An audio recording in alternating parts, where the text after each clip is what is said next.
This project is the first large-scale Shellfish Reef restoration project in New South Wales and the first large-scale intertidal reef Sydney Rock Oyster Reef restoration project in Australia.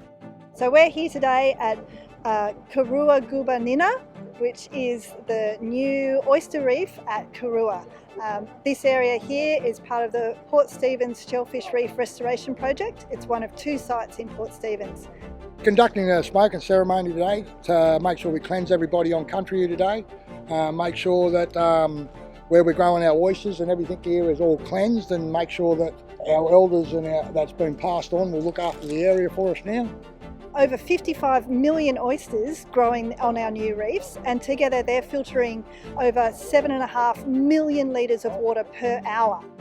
Similar rock encrusted reefs in the area have been around for over 100 years from ballast piles that were dropped from ships. So that analog allows us to predict what we've built will be here for a very long time, and many generations will get a chance to enjoy it.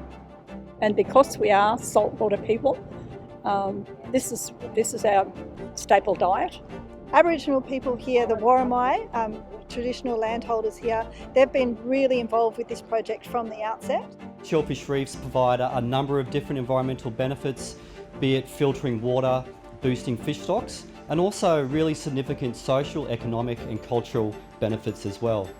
Heaps of different benefits can come from this, as well as this really fantastic connection to a country, or Garua, from the Worimi people, which we're so proud to celebrate today.